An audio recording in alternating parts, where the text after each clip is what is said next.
Hello everyone, welcome to DAV classes, class 8. We are going to complete chapter number 20 which we have started, and the first part of this chapter has been uploaded. You can see in the playlist of class 8. The chapter name is the Union Government, the Judiciary. We have done till Supreme Court of India. Today we are going to start from the High Court. I am sure अगर आप ये video पूरी देख लेंगे आपको ये chapter बहुत अच्छे से समझ आ जाएगा. फर्स्टली आपने क्या करना है, प्लेलिस्ट में से क्लास 8 की प्लेलिस्ट में से इस चैनल में चैप्टर 20 का पार्ट 1 देखना है. उसके बाद आप ये पार्ट 2 देखेंगे और पार्ट 1 का जो लिंक है वो मैं आपको इस वीडियो के डिस्क्रिप्शन बॉक्स में भी दे दूंगी. तो इस वीडियो को पूरे एंड तक देखिए. मैं आपको बुक एक्सरसाइज भी करवाऊंगी और इम्पोर्टेंट क्वेश्चंस भी बताऊंगी. सो हाई कोर्ट देखो, फर्स्ट पार्ट में हमने रीड किया सुप्रीम कोर्ट, सेकंड पार्ट में हम रीड कर रहे हैं हाई कोर्ट. तो हाई कोर्ट कितनी है टोटल इंडिया में? 25 हाई कोर्ट्स हैं इस टाइम पे. Okay, the high court B it for one state और मोर देन वन स्टेट. एक हाई कोर्ट जो है एक या दो स्टेट से ज़्यादा की हो सकती है. एक स्टेट की एक हाई कोर्ट भी हो सकती है या दो स्टेट की एक हाई कोर्ट भी हो सकती है. सो ये जो यूनियन टेरिटरीज है हमारी 8, इनके लिए भी हाई कोर्ट्स होती है. इनमें भी जो लोग रहते हैं इन्हें भी इंसाफ चाहिए होता है, तो वो भी हाई कोर्ट्स हैं. तो कुछ कॉमन हाई कोर्ट्स हैं, अभी आपको पूरी डिटेल बताऊँगी. Function under the supervision, guidance and control of the supreme court of India. ये जितनी भी हाई कोर्ट्स हैं 25 हाई कोर्ट्स हैं, ये सुप्रीम कोर्ट जो है इन्हें सुपरवाइज करता है, गाइड करता है और कंट्रोल में रखता है. It is a part of integrated judicial system. ये हमारे जुडिशियल सिस्टम, जुडिशियरी का पार्ट है हाई कोर्ट. ठीक है, कंपोजिशन कि इसमें कौन कौन होता है. देखो, the high court consist of chief justice. First कौन मैं बोल रही हूँ? चीफ जस्टिस है. ठीक है, मेन जो जज होता है, जो मेन जज होता है उसे हम चीफ जस्टिस बोलते हैं, तो वो एक है. और सम अदर जजेस, और भी जज होते हैं. द नंबर ऑफ जजेस varies from state to state. अब किस स्टेट में ज़्यादा पॉपुलेशन है तो वहाँ जज भी ज़्यादा चाहिए क्योंकि वहाँ केसेस ज़्यादा आएंगे. किस स्टेट में अगर पॉपुलेशन कम है तो वहाँ जजेस भी कम होंगे, depending on it's size and population, कि स्टेट जो है वो कितना बड़ा है. द चीफ जस्टिस, जो चीफ जस्टिस होता है हाई कोर्ट का, उसे कौन अपॉइंट करता है? President of India. ध्यान से सुनो, चीफ जस्टिस को अपॉइंट करता है प्रेसिडेंट ऑफ इंडिया. और वो किससे कंसल्ट करके? With the chief justice of the supreme court. Supreme court के चीफ जस्टिस से सलाह करके वो हाई कोर्ट का चीफ जस्टिस अपॉइंट करता है. एक तो chief justice of supreme court and governor of concern state. For example, अगर पंजाब या हरियाणा की अगर हाई कोर्ट के लिए कोई चीफ जस्टिस जो है वो अपॉइंट किया जा रहा है तो प्रेसिडेंट पंजाब और हरियाणा के गवर्नर और सुप्रीम कोर्ट के चीफ जस्टिस से सलाह करने के बाद ही अपॉइंट करेगा. सिमिलरली अदर जजेस को अपॉइंट कौन करता है? प्रेसिडेंट करता है. किसकी एडवाइस पे करता है? Chief justice. अब गवर्नर ऑफ स्टेट और chief justice of high court of concern state. High court के चीफ जस्टिस, पहले तो हाई कोर्ट का चीफ जस्टिस डिसाइड करेगा, अपॉइंट करेगा. उसके बाद जो अदर जजेस हैं उसमें chief justice of high court की भी सलाह लेगा. सो ये मुंबई की हाई कोर्ट दे रखी है, बेंगलुरु की दे रखी है, इलाहाबाद की दे रखी है. ठीक है, अभी मैं आपको कुछ फैक्ट्स बताती हूँ. देखो, ध्यान से देखो, मैंने यहाँ लिखे भी हुए हैं. एक या एक से ज़्यादा स्टेट की हाई कोर्ट जब सेम होती है, ये कॉन्स्टिट्यूशन के आर्टिकल 231 में आती है. ठीक है, इंडिया में एट प्रेजेंट 25 हाई कोर्ट्स हैं. ठीक है, अब जो सबसे पुरानी हाई कोर्ट, सबसे पहली हाई कोर्ट जो बनी थी वो बनी थी कैलकाटा में. कैलकाटा हाई कोर्ट बोला जाता है, बनी थी 1862 में. और बॉम्बे और मद्रास की भी इसी साल में बनी थी. ध्यान से सुना, बॉम्बे और मद्रास की भी इसी साल में बनी थी. ये तो होगी ओल्डेस्ट. ठीक है, अब पहली बात, इन तीनों जो हाई कोर्ट्स हैं, इन तीनों को क्या बोला जाता है? चार्टर्ड हाई कोर्ट्स भी बोला जाता है। 3 चार्टर्ड हाई कोर्ट्स। एंड जो न्यूएस्ट ओल्डेस्ट हमने पढ़ ली, तो सबसे नई जो हाई कोर्ट बनी है वो बनी है तेलंगाना और आंध्र प्रदेश की 2019 में, क्योंकि दोनों राज्य अलग अलग हुए थे, इसलिए नई जो हाई कोर्ट है वो तेलंगाना और आंध्र प्रदेश की है। ठीक है। एंड कुछ ये जो फैक्ट्स हैं कि कुछ 6 राज्य हैं या यूनियन टेरिटरीज हैं जिनकी म्यूचुअल मतलब कॉमन हाई कोर्ट है। तो देखो, पंजाब और हरियाणा की है, एक ही है, चंडीगढ़ में है। दूसरा, असम, मिजोरम, नागालैंड और अरुणाचल प्रदेश, ये जो 7 सिस्टर्स हैं उनमें से 4 सिस्टर्स की एक ही हाई कोर्ट है। थर्ड, केरला और लक्षद्वीप है ना, लक्षद्वीप हमारी यूनियन टेरिटरी और केरला इनकी एक हाई कोर्ट है। वेस्ट बंगाल जो ईस्ट में आ गया और अंडमान एंड निकोबार इनकी एक हाई कोर्ट है कॉमन। एंड दिल्ली जो एक यूनियन टेरिटरी है, एक ऐसी सिंगल यूनियन टेरिटरी जिसकी अकेले की हाई कोर्ट है। ठीक है, कोई स्टेट नहीं है साथ में, तो दिल्ली की अलग से हाई कोर्ट है। ये सब चीज़ें आप ध्यान रखना, आपको ध्यान होना चाहिए, because you are an Indian citizen हो आप, तो आपको ये चीज़ें पता होनी चाहिए। ठीक है। नेक्स्ट, बॉम्बे में हाई कोर्ट है महाराष्ट्र राज्य की। Dadra and Nagar Haveli, Daman and Diu, Dadra and Nagar Haveli, Daman and Diu हमारे क्या है? यूनियन टेरिटरी है और महाराष्ट्र की। चंडीगढ़ की आपको पता ही है कि चंडीगढ़ में ही है, तो चंडीगढ़ की यूनियन टेरिटरी भी होगी। हरियाणा, पंजाब वो इकट्ठे आ गई। जम्मू कश्मीर, ध्यान से सुनो, यहाँ लिखा नहीं है, जम्मू कश्मीर और लद्दाख की एक ये दोनों यूनियन टेरिटरीज हैं, इन दोनों की एक ही जो है हाई कोर्ट है, जो कहाँ पे है? जम्मू कश्मीर में। ठीक है। एंड इसके बाद हमने यहाँ तक रीड कर लिया था। अब देखो, कोई भी हाई कोर्ट का जज बनने के लिए क्या क्या क्वालिफिकेशन होनी चाहिए? एनी सिटीजन ऑफ इंडिया, पहली बात तो इंडिया का सिटीजन हो, who has been an advocate, वो पहले क्या रह चुको? वकील रह चुको। एडवोकेट मतलब वकील इन 1 और मोर high courts for at least 10 year. 10 कम से कम, एटलीस्ट मतलब कम से कम 10 साल तक वो एक या एक से ज़्यादा, मतलब सिंगल कोई भी हाई कोर्ट नहीं, किसी और हाई कोर्ट को भी मिला के एक से ज़्यादा हाई कोर्ट का क्या रह चुका हो? एडवोकेट रह चुका हो। और या फिर या तो ये हो फर्स्ट कंडीशन, या और holder of a judicial office in subordinate courts for a period of 10 years. Subordinate courts होगी हमारी जो लोकल लेवल पे, डिस्ट्रिक्ट लेवल पे होती है, उनमें से किसी भी कोर्ट में जो है वो जुडिशियल ऑफिस जो है उसका होल्डर हो 10 सालों तक, वो एलिजिबल है अपॉइंटमेंट के लिए हाई कोर्ट के जज की। ठीक है, ये आपको ध्यान होना चाहिए। इमोल्यूमेंट्स कि उसे क्या क्या बेनिफिट्स मिलते हैं, सैलरी क्या है उसकी, जो हाई कोर्ट का जज बनता है। So government has set a salary of for a chief justice of a high court at ₹2.5 lakhs per month. एक महीने की सैलरी है चीफ जस्टिस जो मेन जज है 2.5 लाख, और जो अदर जज है उनकी 2.25 lakhs पर मंथ है।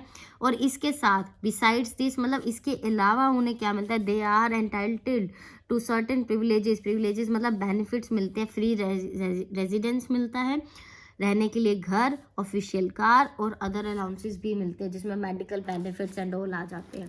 टेन्योर एंड रिमूवल कि हाई कोर्ट के जज को जो है उसका टाइम पीरियड क्या है वर्किंग का, और उसे हटाया जा सकता है या नहीं हटाया जा सकता, ये देखते हैं। अ जज may continue to remain in office till the attainment of 62 years of age. 62 साल तक, जब तक उसकी एज, जज की एज जो है 62 ईयर्स तक नहीं हो जाती, तब तक उसे नहीं हटाया जा सकता, वो एज एन जज वर्क करेगा। द जजेस of the high court can be remove from the office by the president of India. सिर्फ प्रेसिडेंट ऑफ इंडिया उन्हें हटा सकता है, सेम वही मैनर में जैसे सुप्रीम कोर्ट के जज को हटा सकता है, जो उस प्रोसेस का नाम है इम्पीचमेंट। इम्पीचमेंट प्रोसेस के थ्रू हटाया जा सकता है, और हटाने वाला सिर्फ प्रेसिडेंट ऑफ इंडिया है। अनलाइक मतलब इसके अलावा जो है, इसके जैसा, जैसे सुप्रीम कोर्ट के जज रिटायर होने के बाद कुछ भी नहीं कर सकते हैं, ठीक है, वो जॉब नहीं कर सकते, लेकिन हाई कोर्ट का अगर जज रिटायर होता है, ही मे प्रैक्टिस एनी हाई कोर्ट, ठीक है, वो किसी और हाई कोर्ट में, सेम हाई कोर्ट में नहीं, किसी और हाई कोर्ट में प्रैक्टिस कर सकता है, but not before any lower court. लेकिन हाई कोर्ट में करेगा, किसी डिस्ट्रिक्ट लेवल की कोर्ट में नहीं करेगा, और in the same high court भी नहीं करेगा। So he or she may be appointed as a जज ऑफ सुप्रीम कोर्ट, लेकिन वो सुप्रीम कोर्ट का जज जरूर बन सकता है। ठीक है, सो बहुत बेनिफिट्स है हाई कोर्ट के जज बनने के लिए, आप भी प्रिपेयर कीजिए। Powers and function of the high court. A high court is mainly a court of appeal both in civil और criminal case। देखो, दो टाइप के केस होते हैं, एक सिविल एक क्रिमिनल। ठीक है, इसमें लॉ का उल्लंघन किया जाता है, लॉ मतलब कानून को तोड़ा जाता है। क्रिमिनल में लाइक मर्डर हो गया, रॉबरी होगी, किडनैपिंग होगी, जिसमें अपराध किया गया है कोई, ये दोनों केस जो है हाई कोर्ट में लड़े जा सकते हैं। और लोअर कोर्ट के डिसीजंस के अगेंस्ट, कि लोअर कोर्ट में डिस्ट्रिक्ट लेवल पे कोई कोर्ट थी, उसने डिसीजन ले लिया, लेकिन उसमें आप सेटिस्फाइड नहीं हो, then you are appealing in the high court. So this comes under the appellate jurisdiction. First one कि अपीलेट जुरिस्डिक्शन में हाई कोर्ट आती है, आप अपील कर सकते हो, गुहार लगा सकते हो। डू यू नो, ये ना थोड़ा डाटा गलत है, इसे ठीक कर लेना। मेरे पास बुक जो है वो पुरानी है। सो देयर आर 28 स्टेट्स हैं, 25 हाई कोर्ट है। कॉमन हाई कोर्ट है हरियाणा पंजाब की चंडीगढ़ में, और वो चंडीगढ़ की यूटी की भी हाई कोर्ट है। National capital of territory of Delhi is the only union territory, सिर्फ एक ऐसी अकेली यूनियन टेरिटरी है जिसकी खुद की अलग से हाई कोर्ट है। ठीक है, दिल्ली की, वो मैं आपको सब बता चुकी हूँ, बल्कि इससे ज़्यादा बता चुकी हूँ। द ओरिजिनल जुरिस्डिक्शन, देखो ध्यान से सुनना, कुछ कुछ बातें हैं। पहला आया अपीलेट जुरिस्डिक्शन, कि हाई कोर्ट में आप अपील कर सकते हो। कोई ऑर्डर था किसी लोअर कोर्ट का, आपको पसंद नहीं है, उसकी बदले आपने अपील की। अब है कि ओरिजिनल जुरिस्डिक्शन, ये पार्ट 1 की वीडियो में, जो इस चैप्टर की पार्ट 1 की वीडियोस में सब समझाया गया कि ओरिजिनल जुरिस्डिक्शन क्या होता है। कि पहली बार अगर कोई केस लड़ा गया है, तो क्या वो पहली बार केस हाई कोर्ट में लड़ सकता है डायरेक्ट, या फिर पहले डिस्ट्रिक्ट कोर्ट में लड़ेगा फिर हाई कोर्ट में जाएगा। सो ओरिजिनल जुरिस्डिक्शन जो है बहुत लिमिटेड है, बहुत ज़्यादा ओरिजिनल केसेस नहीं आते। तो क्या केसेस आते हैं, देखो, केसेस इन्वॉल्विंग वायलेशन ऑफ, या तो किसी के फंडामेंटल राइट्स वो वायलेट किए गए हों, या डिस्प्यूट चल रहा हो एमपी के इलेक्शन के टाइम, एमएलए के इलेक्शन के टाइम, और जहाँ पर कॉन्स्टिट्यूशन भंग हो रहा हो, ठीक है, उसके अगेंस्ट जा रहे हो लोग, तो वहाँ पर ओरिजिनली जुरिस्डिक्शन हो सकता है हाई कोर्ट में। उसके बाद है cases pertaining to marriage, divorce, laws, will मतलब क्या होती है, वसीयत होती है। ऑफ डिसीज पर्सन, डिसीज मतलब जिसकी डेथ हो जाती है, ऐसे पर्सन की अगर विल की बात करें, etcetera are also taken up by, ये सारे केसेस हाई कोर्ट में लड़े जाते हैं। हाई कोर्ट जो है जुडिशियल रिव्यू का काम करता है, कि क्या जुडिशियल मतलब जो जज ने डिसीजन लिया, रिव्यू मतलब उसे दोबारा रिव्यू करता है, एनालाइज करता है, क्या जो डिसीजन लिया गया वो ठीक था या नहीं था।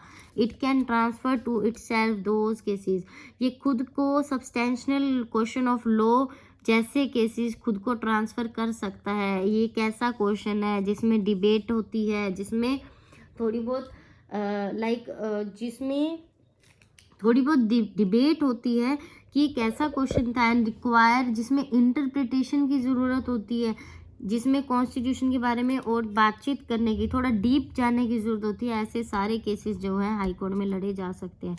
एक और वर्ड आ रहा है, देखो, सुपरवाइजरी जुरिस्डिक्शन। मैं आपको क्या क्या करवा चुकी, ये फर्स्ट पॉइंट था अपीलेट, सेकंड हाई कोर्ट एक ओरिजिनल जुरिस्डिक्शन है, थर्ड देखो जुडिशियल रिव्यू भी करता है, फोर्थ देखो सुपरवाइजरी जुरिस्डिक्शन भी करता है। सुपरवाइजर वो पर्सन होता है या वो बॉडी है सुपरवाइजरी जो किसी पे नज़र बना के रखती है। तो सबॉर्डिनेट कोर्ट्स जो डिस्ट्रिक्ट लेवल की कोर्ट्स हैं कोई भी स्टेट में, एक तो हाई कोर्ट तो मेन कोर्ट होगी स्टेट की, उसमें और भी तो कोर्ट्स हैं सिटी वाइज, तो उन सब की निगरानी रखती है, उनको कंट्रोल करती है, गाइडेंस देती है हाई कोर्ट। ठीक है, तो ये 4 पॉइंट्स आपको ध्यान में रखने हैं, पॉइंट वाइज लर्न करो, लर्न हो जाएगा सब कुछ। Like the supreme court of India, जैसे कि इंडिया की सुप्रीम कोर्ट है, हाई कोर्ट को, सुप्रीम कोर्ट को भी कोर्ट ऑफ रिकॉर्ड बोला जाता है, हाई कोर्ट को भी कोर्ट ऑफ रिकॉर्ड बोला जाता है, इसलिए बोले जाते हैं। 5th पॉइंट है, it is a court of record. ठीक है, फीचर्स आ जाएंगे तो आप लिखोगे हाई कोर्ट के। कोर्ट ऑफ रिकॉर्ड क्यों है, क्योंकि देखो अब जब जज बनने के लिए स्टडी की जाती है, तो बहुत सारे केसेस पढ़ते हैं बच्चे कि ऐसा केस हुआ, ऐसा केस हुआ, तो उसमें ये डिसीजन लिया गया, ये सिचुएशन थी। तो वो रिकॉर्ड, पहली बात तो हाई कोर्ट को जो भी डिसीजन ले रहा है, जो भी केस चल रहा है, उसका रिकॉर्ड मेंटेन रखना है, पेपर वर्क मेंटेन रखना है, ठीक है। आजकल तो सब डिजिटल हो गया है, डिजिटल वे में भी रिकॉर्ड रखना है, पेपर वर्क में भी रिकॉर्ड रखना है। तो जो केसेस इंपॉर्टेंट सिचुएशन के होते हैं वो बच्चों की बुक में भी डाल दिए जाते हैं और उन्हें पढ़ाया भी जाता है उन केसेस के बारे में, जो बच्चे जो हैं जज के लिए तैयारी कर रहे हैं, जुडिशियरी की तैयारी कर रहे हैं। It has the power to punish the contempt of itself. All decision of the high court are binding on lower courts. Lower court को हाई कोर्ट के डिसीजन मानने बाध्य हैं, बाइंड हैं, वो इनकार नहीं कर सकते। Who are bound to follow them. They are cited as precedents, ठीक है। इसको बोलते हैं एग्जाम्पल्स। हाई कोर्ट के डिसीजन लोअर कोर्ट के लिए एग्जाम्पल्स के रूप में है। देखो, अब हाई कोर्ट तो होगी स्टेट में एक ही होती है, लेकिन सबऑर्डिनेट कोर्ट्स जो होगी डिस्ट्रिक्ट वाइज होगी, ठीक है आपकी। तो अब उनके बारे में हम देखते हैं। सबऑर्डिनेट कोर्ट्स जो हैं आर द लोअर कोर्ट्स, ये लोअर कोर्ट हैं जो डिस्ट्रिक्ट लेवल पे होती है, उनसे भी बिलो होती हैं। They are supervised and controlled by the high court of the concern state. ये जो है, जो सबऑर्डिनेट कोर्ट मान लो हरियाणा की है, तो उसे हरियाणा की हाई कोर्ट जो है उसे कंट्रोल करेगी। दे आर सिविल कोर्ट्स, या तो ये सिविल कोर्ट हो सकती हैं, या क्रिमिनल कोर्ट हो सकती है, या रेवेन्यू। देखो, 3 कोर्ट्स की बात मैं कर रही हूँ। सिविल, जिसमें कानून तोड़ा गया तो वहाँ पर उस कोर्ट में गया। क्रिमिनल, अपराध किया है, किसी का मर्डर हुआ है, किडनैप हुआ है, तो ऐसे कोर्ट्स में क्रिमिनल केसेस जाएंगे। रेवेन्यू कोर्ट्स, लैंड रेवेन्यू, जैसे कि टैक्स रेवेन्यू, ठीक है, टैक्स कलेक्शन, ठीक है, जहाँ पर अर्निंग सोर्स अगर आपको किसी ने नहीं दिया है, पैसे की बातचीत चल रही है, तो रेवेन्यू कोर्ट्स में जाएगा। तो ये 3 कोर्ट्स तो हम पढ़ेंगे। उसके बाद हम देखेंगे न्याय पंचायत भी है किसी भी स्टेट, किसी भी डिस्ट्रिक्ट में, और लोक अदालत भी है। लोक होते हैं लोग, ठीक है, लोगों की अदालत, तो लोक अदालत, ठीक है। इन सब के बारे में हम पढ़ेंगे। Each state has its own system of courts. Her state का अलग से सिस्टम है, जर्नल पैटर्न सेम रहता है। तो अब हम पढ़ते हैं पहले सिविल कोर्ट क्या है। देखो, civil court, the highest civil court, जो हाईएस्ट सिविल कोर्ट होती है ना, वो बोलती है डिस्ट्रिक्ट कोर्ट। और इसके जो जज होते हैं उसे गवर्नर, उसी स्टेट का गवर्नर अपॉइंट करता है। किसकी कंसल्टेशन से? हाई कोर्ट की कंसल्टेशन से। ऑल द सिविल मैटर्स, जितने भी सिविल मैटर्स हैं, जैसे कि property, contract, agreement, landlord tenant हो गया, ज़मीन अगर ठेके पे दे रखी है खेती के लिए, तो उसके बीच में अगर कोई दिक्कत चल रही है, डिस्प्यूट चल रहा है, तो उसमें जाएगी। Which do not originate in the high court, जो डायरेक्टली हाई कोर्ट में नहीं जाते, पहले वो डिस्ट्रिक्ट कोर्ट में लड़े जाते हैं। बिलो हाई डिस्ट्रिक्ट कोर्ट के नीचे होती है एक या एक से ज़्यादा कोर्ट्स, जिनको हम बोलते हैं कोर्ट्स ऑफ सब जजेस, ठीक है। सेपरेट फैमिली कोर्ट्स, फैमिली में अगर लड़ाई झगड़ा हो गया, फैमिली डिस्प्यूट चल रहा है, डाइवोर्स, कस्टडी ऑफ चिल्ड्रन, ये सारे फैमिली कोर्ट्स में जाते हैं। उनसे भी नीचे देखो, डिस्ट्रिक्ट लेवल की लोएस्ट कोर्ट है ये, सिविल की सबसे लोएस्ट कोर्ट है। 1 मार्क क्वेश्चन है ये, कोर्ट ऑफ मुंसिफ्स, ठीक है, ये सबसे लोएस्ट लेवल पे कोर्ट है। क्रिमिनल, अपराध किया तो ये क्रिमिनल कोर्ट में जाएगा। For criminal cases in district, जो हाईएस्ट कोर्ट है वो सेशन जज, ठीक है। और जो बिलो दिस, इसके बाद जो आती है magistrate of first, second and third class आती है। बिग सिटीज़ में, मेट्रो सिटीज़ की बात हम करें, मेट्रो सिटीज़ वो सिटीज़ नहीं होती जिनमें मेट्रो चलती है। मेट्रो सिटीज़ वो सिटीज़ होती हैं जिनमें पॉपुलेशन 10 लाख या 10 लाख से ज़्यादा की होती है। तो बिग सिटीज़ की बात करें, दिल्ली, कलकत्ता, यहाँ पर फर्स्ट क्लास मजिस्ट्रेट कोर्ट्स को बोला जाता है मेट्रोपॉलिटन मैजिस्ट्रेट्स, ठीक है। रेवेन्यू कोर्ट्स, मान लो किसी से अर्निंग सोर्स से अगर कोई प्रॉब्लम हो रही है, तो हाईएस्ट रेवेन्यू कोर्ट जो है वो है बोर्ड ऑफ रेवेन्यू, जो किस में डील करती है? केसेस ऑफ लैंड रेवेन्यू, कि अगर भूमि कर, ठीक है, वो वसूला नहीं गया है तो इसमें जाएगा। Court of commissioner, collector, tehsildar, assistant tehsildar, ये सारे इस कोर्ट में काम करते हैं। फाइनल अपील जो होती है वो लोअर रेवेन्यू कोर्ट्स में उसके अगेंस्ट होती है। लोक अदालत लोगों के लिए बनाई गई है, इसका भी एक हिस्ट्री आएगा, ठीक है, वो सुनना ध्यान से। इसकी हिस्ट्री जो है, इट इज सेड दैट कि justice delayed is justice denied, कि अगर इंसाफ देर से हुआ ना तो मतलब इंसाफ ना ही हुआ, एक ही बराबर है। आज के टाइम में आप इंडिया में देखते हो इतनी केसेस जो है कोर्ट में पड़े हैं, कितने टाइम से पड़े हैं, लेकिन उन पे गौर नहीं फरमाते क्योंकि केसेस बहुत ज़्यादा है, केसेस बहुत ज़्यादा है और जो नंबर है बहुत टाइम बाद लगता है। इसीलिए लोक अदालत खोली गई थी since the process of imparting justice, की जस्टिस जो है बहुत लेंथी और एक्सपेंसिव हो गया है और कॉमन मैन की रीच से परे है। इसलिए क्या किया था, 1000 ऑफ केसेस जो पेंडिंग रह रहे थे बहुत सारी कोर्ट्स में, लीगल प्रोसेस को लीनियंट करने के लिए, थोड़ा इजी करने के लिए लोक अदालत खोली गई। लोक अदालत खोली 1985 में, व्हेन द फर्स्ट, देखो नेक्स्ट पेज पे, बस लास्ट पेज हमारा रह गया है इस चैप्टर का, उसके बाद हम बुक एक्सरसाइज भी है वो भी करेंगे, ठीक है। फर्स्ट जो लोक अदालत है वो दिल्ली में खोली गई थी और जिस दिन पहले दिन जो दिल्ली में खोली गई 150 केस जो थे वो पेंडिंग थे, वो सेटल हो गए। लोक अदालत क्या है, देखो उसमें जो जज बनता है ना, एक रिटायर्ड जज बनता है, रिटायर्ड जज जो होता है उसे लोक अदालत का जज बना देते हैं। डिस्प्यूटिंग पार्टीज जिनका आपस में लड़ाई झगड़ा है वो प्लीड करते हैं, आपस में बताते हैं कि हमारी ये दिक्कत है या वो दिक्कत है। नो एडवोकेट, कोई एडवोकेटर नहीं होता, कोई प्लीडर नहीं होता जो केस को आगे बढ़ाता है। जो पार्टीज हैं वो खुद ही अपनी बातें बताती हैं। विटनेस, गवाह भी नहीं होते, ठीक है, उन्हें नहीं एग्जामिन किया जाता। एफर्ट जो है ये किए जाते हैं कि एक थोड़ा बहुत कॉम्प्रोमाइज अगर कोई पार्टी कर ले और या म्यूचुअल एग्रीमेंट से या ऑन द स्पॉट डिसीजन से मसला हल कर दो और मौके पे जो प्रॉब्लम है दोनों पार्टीज की सोल्व करके उन्हें घर भेजो। डू यू नो, देखो ध्यान से सुनना, बहुत इंटरेस्टिंग है ये। लोक अदालत का आइडिया आया था, एक जज थे PN भागवती, ठीक है, जो former chief justice of India रह चुके हैं। उनको ये आइडिया है ग्राम पंचायत के कंसेप्ट से कि डिफरेंट डिफरेंट विलेज में ग्राम पंचायत होती है, तभी तो विलेजेस के मसले विलेजेस में सॉल्व हो जाते हैं, जहाँ पर जजेस को पंच परमेश्वर माना जाता है। महात्मा गांधी भी यही कहते थे कि ग्राम पंचायत पे जोर डालो और जो डिस्प्यूट्स हैं जो अगर शहर तक आते हैं तो उन्हें टाइम और मनी वेस्ट करने की जरूरत ही नहीं, इसलिए लोक अदालत जो है वो खोली गई थी। आइडिया ऑफ 1 मार्क क्वेश्चन, ध्यान से, द आइडिया ऑफ लोक Adalat is really commendable and Indeed very useful है। इसलिए लोक अदालत को क्या बोला जाता है, पीपल्स कोर्ट बोला जाता है। सो why Lok Adalat is known as people's court, so आपको 1 मार्क में लिखना है for speedy and inexpensive justice, बहुत ज़्यादा खर्चा नहीं आता इस पर। पीपल इंटरेस्ट लिटिगेशन, ध्यान से सुनो, जिसकी कोई भी कोर्ट नहीं सुन रहा है, ये चीज़ शुरू हुई थी। देखो पहले तो व्हाट इज पब्लिक, ये बहुत इंपॉर्टेंट है, पब्लिक इंटरेस्ट लिटिगेशन 3 नंबर का आएगा, ठीक है, अगर इसके विद बेनिफिट्स आ गए तो 5 नंबर का आएगा, तो ध्यान से समझ लो इसको। पब्लिक के इंटरेस्ट में एक नई तरीके की चीज़ लाई गई जिसे बोला गया पब्लिक इंटरेस्ट लिटिगेशन, कि किसी की अगर कोई भी प्रॉब्लम पब्लिक की नहीं सुनी जा रही है, डायरेक्ट वो क्या करेगा, अपना लेटर जो है डायरेक्टली सुप्रीम कोर्ट को लिख देगा। Vast majority of people living in India, बहुत सारे लोग हैं ऐसे जो पुअर हैं, गरीब है और इलिटरेट है, पढ़े लिखे नहीं है, they can not even think of going, वो कोर्ट जाने की सोच भी नहीं सकते क्योंकि उनके लिए ये एक सपना ही है।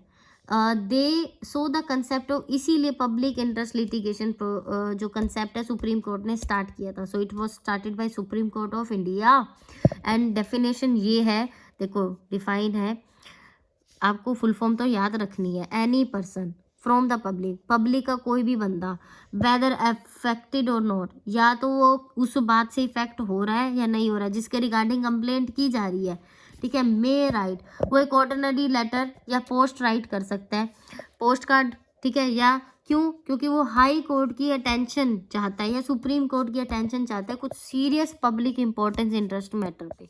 फॉर एग्जाम्पल, वन में राइट, अगर किसी पर्सन को इनएडिक्वेट और अनसेफ ट्रांसपोर्ट सिस्टम लगता है कहीं का भी, ठीक है, कहीं किसी भी स्टेट का, किसी भी डिस्ट्रिक्ट का, या सप्लाई की लोगों को साफ पानी नहीं मिल रहा है, या चिल्ड्रन और वुमेन्स का एक्सप्लॉयटेशन हो रहा है। सो इन सब बातों के बारे में आप खुद से पोस्ट कार्ड पे या फिर लेटर पे सुप्रीम कोर्ट या हाई कोर्ट को लिख सकते हो, और कोर्ट पास जब वो लेटर या पोस्ट कार्ड पहुंचेगा और कोर्ट अगर कन्विंस्ड हो जाती है कि ये मैटर जो है पब्लिक इंपॉर्टेंस का है, तो वो डिसीजन लेगी और आपको बुलाएगी, ठीक है। बेनिफिट्स क्या है कि डायरेक्टली बात हो रही है। देखो आजकल सीएम विंडो भी ओपन हो गया, डिजिटल सिस्टम है, बुक पुरानी है तो हम पुराना सिस्टम पढ़ रहे हैं। पब्लिक इंटरेस्ट लिटिगेशन एक नोवल आइडिया है, बहुत अच्छा आइडिया है, लोगों की भलाई का आइडिया है। ये पुअर को हेल्प करेगा, इलिटरेट को हेल्प करेगा, और इग्नोरेंट जिसको इग्नोर करती जा रही है सोसाइटी उसको हेल्प करेगा। सक्सेस स्टोरी जो है वो मतलब PIL की सक्सेस स्टोरी रही है, लोगों की बातें सुनी गई हैं, इससे लोग और इनकरेज हुए हैं और इनिशिएट हुए हैं अपनी ज़्यादा से ज़्यादा प्रॉब्लम बताने में, जो अर्जेंट पब्लिक इंपॉर्टेंस की थी और कोई भी सुन नहीं रहा था। सो PIL जो है ये इसका पर्पस क्या रहा है कि ये लोगों के लिए, कॉमन मैन के लिए बून मतलब एक वरदान के रूप में प्राप्त हुई है। It has set right number of wrong committed by the individual और सोसाइटी या इंडिविजुअल जो है वो अपनी डायरेक्टली बात कर सकते हैं, और ये लीगल एड के रूप में बहुत सारे मिलियन पुअर और इलिटरेट को भी प्राप्त हुई है। देखो डू यू नो, दो ऐसे ना केस बताए हैं आपको, ये दो रियलिटी वाले केस हैं। मैं भी आपको बता रही थी ना कि जो केसेस हाई कोर्ट या सुप्रीम कोर्ट अपने रिकॉर्ड में रखती है और बच्चों की बुक में डाल देती है, वो ऐसे केस इंपॉर्टेंट बन जाते हैं कि इस सिचुएशन में क्या जजमेंट ली गई थी। सो 2 PIL हैं, शीला बारसे वर्सेस स्टेट ऑफ महाराष्ट्र, कि स्टेट ऑफ महाराष्ट्र को लेटर लिखा गया था। क्या लिखा गया था? शीला बारसे ने लिखा था। हिस्टोरिक जजमेंट रही है जिसमें क्या था, इशू मेन बात पर्पस थी custodial violence against womens in prison, कि जो जेल में महिलाएं रह रही हैं उनकी अगेंस्ट वायलेंस हो रही है, आपस में लड़ाई झगड़ा हो रहा है उनकी कस्टडी के रिगार्डिंग। सो उसने रिक्वेस्ट की कि महिलाओं का डिफरेंट एक महिला का डिफरेंट लॉकअप होना चाहिए। सो दिस रिजल्टेड, इससे रिजल्ट क्या मिला, facilitate in separate police lockups for women convicts in order to shield them from, उन्हें बचा, शील्ड मतलब प्रोटेक्ट कर सके further trauma and brutality. Second है ग्रीन लिटिगेशन, 1998 में हुआ था ये। ग्रीन से समझो ग्रीनरी है, एनवायरनमेंट को पोल्यूशन हो रहा था कुछ। देखो PIL बाय एनवायरमेंटलिस्ट, एक एनवायरमेंटलिस्ट थे MC मेहता, उन्होंने कोर्ट के ऑर्डर के खिलाफ लिखा था। कोर्ट ने ऑर्डर दिया कि CNG व्हीकल जो है दिल्ली में स्टार्ट होंगे, लेकिन वो वर्डिक्ट हो गया था। क्यों? उन्होंने लिखा कि व्हीकुलर पोल्यूशन बहुत ज़्यादा है and force the vehicles in the capital to switch to a different fuel, की किसी और फ्यूल पे जाओ, ठीक है। व्हीकुलर पोल्यूशन ऑलरेडी बहुत ज़्यादा है। ये आपको कीवर्ड्स लर्न कर लेना, बहुत ही सही दे रखे हैं ये। अब फटाफट बुक एक्सरसाइज कर लो। देखो फर्स्ट का आंसर है 2BCDBA, first board of revenue unconstitutional, first information report FIR की फुल फॉर्म है ये, and civil supreme, true false, true false, ठीक है। ये सब आपने अच्छे से देखना है। चलो देखो मैं इसको देखती हूँ कि मैथ स्किल्स भी है या नहीं है, नहीं तो मैं आपको करवा दूंगी। ये तो सिंपल से है। देखो फर्स्ट लोक अदालत जो है वो कहाँ हुई थी, दिल्ली में, हमने पढ़ा भी है। पंजाब हरियाणा की हाई कोर्ट चंडीगढ़ में है। North eastern state Manipur, Tripura और मेघालय, इनकी हाई कोर्ट भी आपको तीनों की बता देनी है, नॉर्थ ईस्टर्न स्टेट्स की, ठीक। बहुत इजी सा मैप है, ये आप कर सकते हो। उसके बाद नेक्स्ट वीडियो में 21st चैप्टर की डालूंगी, सोशल जस्टिस एंड मार्जिनलाइज्ड, उसके नेक्स्ट वाला चैप्टर भी।